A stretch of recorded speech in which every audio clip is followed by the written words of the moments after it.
The backlinks you build to your website have three main jobs. If they fail to deliver on any of them, you will never make it to page 1 on Google. Sadly, there's no single backlink type that can cover all three, which is why you need a mix of them. This is what's known as link diversity. In this video, I'll show you what those three Google requirements are, what type of backlinks provide them, and how to build them. My name is Matt Diggity, and I'm the founder of the SEO businesses Diggity Marketing, LeadSpring, the Search Initiative, the Affiliate Lab, and the Chiang Mai SEO Conference. I've been building links since 2009. Back in the day, life as an SEO was easy.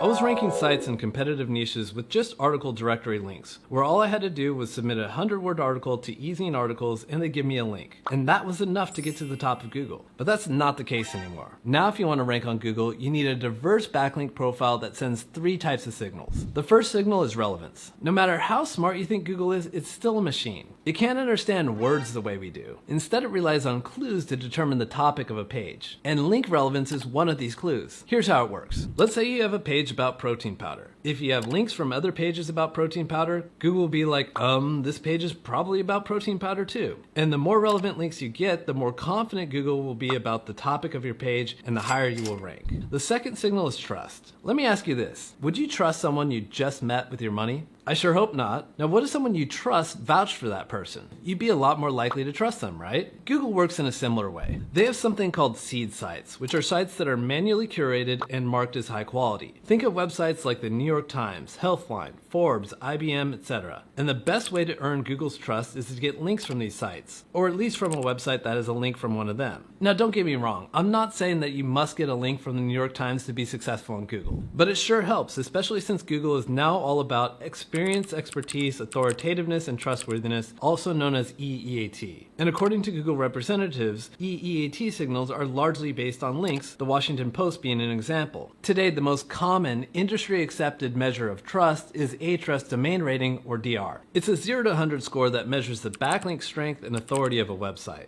Generally, the higher the DR, the more trustworthy the site is. But take it with a grain of salt. It's not always accurate and can be easily manipulated, as I'll show you later in this video. The third and final signal is power. To understand what link power is, you need to understand the concept of link juice. What the is juice?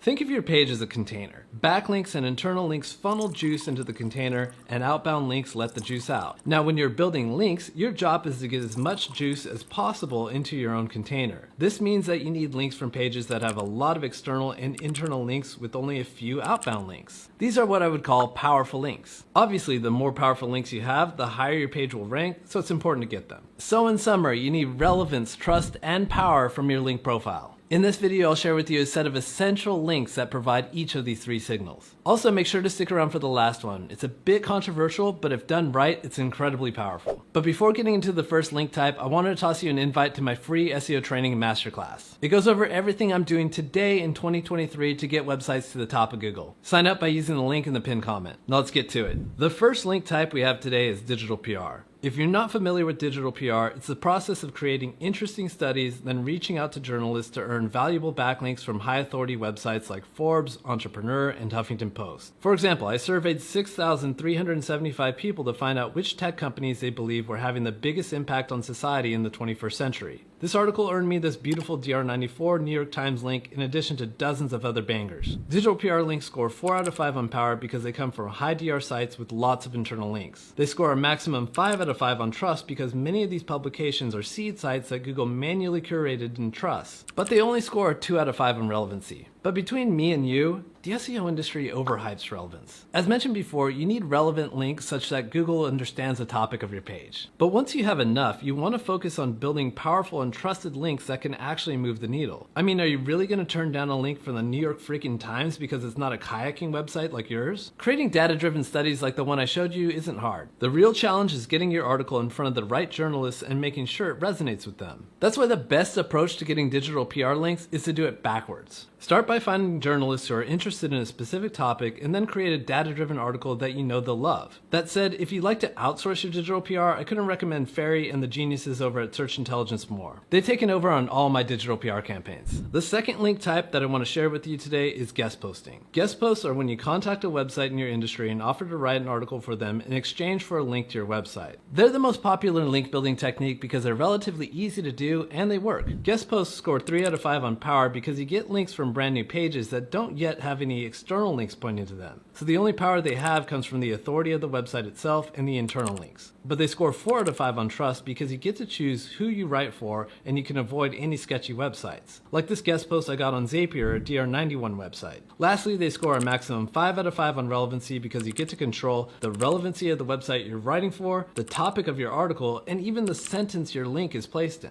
There are many different techniques for finding guest post opportunities, but the easiest and most effective is reverse engineering your competition. Your competitors already did the hard work of finding websites that are willing to post their content, so all you have to do is use a tool like Ahrefs to see where they've done guest posts. Go to Content Explorer, type in by and the author's name, then minus their domain to exclude articles they wrote on their own site. And voila, here's a list of their guest posts. From there, you can reach out to those websites and offer to write a guest post for them. Most webmasters get dozens of guest post requests per day, so you need to stand out. The best way to do that is to offer real value to the website owner. Please stop with the, "Hi there, this is blah blah from blah blah blah. I'm a huge fan of your website and would really love to write a guest post for you."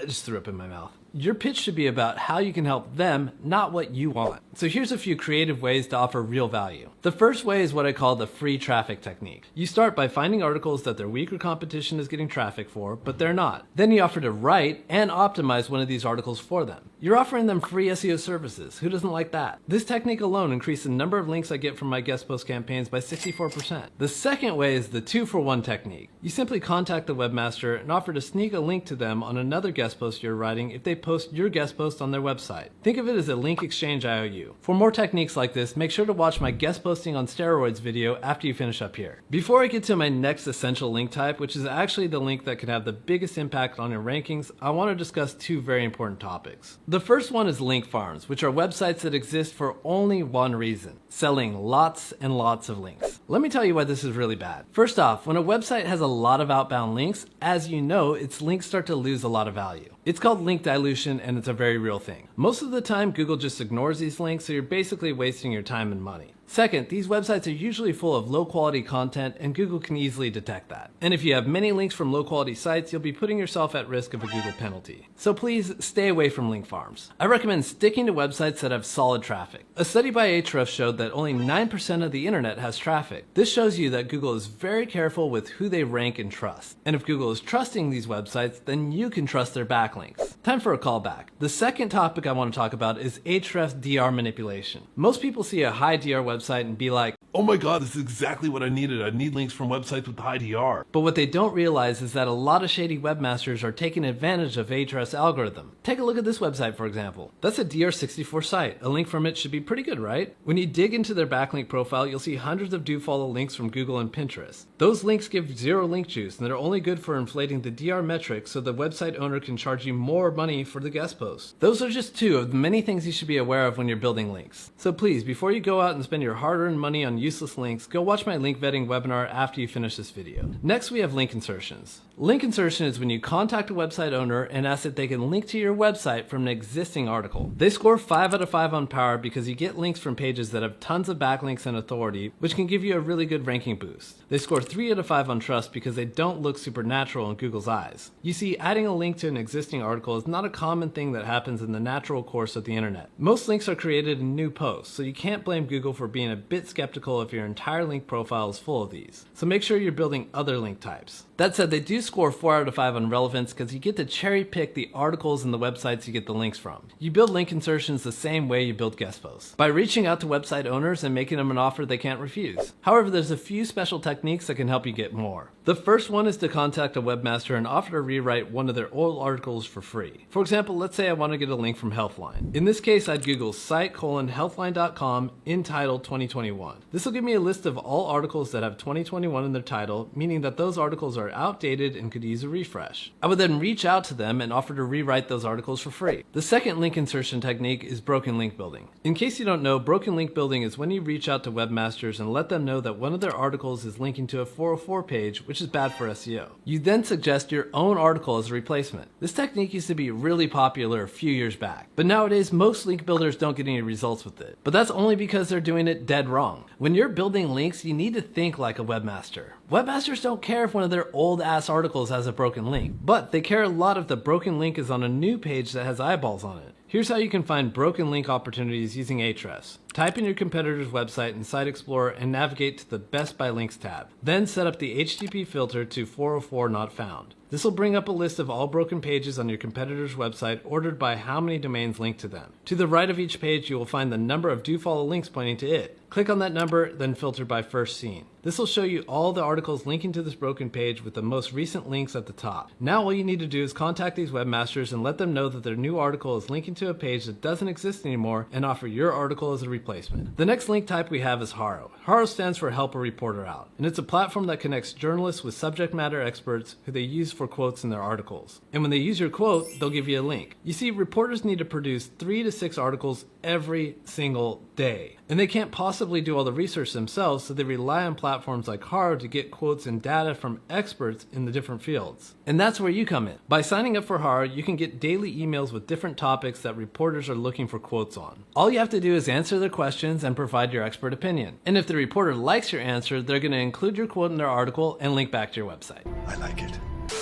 HARO links score 4 out of 5 on power because they come from big sites that have a lot of link juice. They score 5 out of 5 on trust because you'll get links from seed sites like the New York Times, Forbes, or Huffington Post. In terms of relevancy, HARO links only score 1 out of 5 because most of the time you'll get links that are completely irrelevant to your niche. But like I said before, who cares? Now HARO is very competitive, so to increase your chances, you want to answer everything. Even if you have a pet site, you'll need to answer queries about finance or hiring. That's the only way to get results. Most people try HARO for a few days and quit because they don't see any results. And I don't blame them. Answering HARO queries is a time sink. And even after putting in all that work, you'll end up with a 5% success rate. But there is another way to use HARO that doesn't require you to put in all that work. Instead of signing up as a source, you sign up as a journalist. Then you submit your own expert quote requests. Within a few days, you'll get tons of responses from people in your industry. That's very valuable because now you have an open line of communication between you and many experts in your field. And you can use this opportunity to build relationships, get guest post opportunities, and even do link exchanges. The possibilities are endless. Next, we have directory citations. Directory citations are when you go to websites like Yelp or Yellow Pages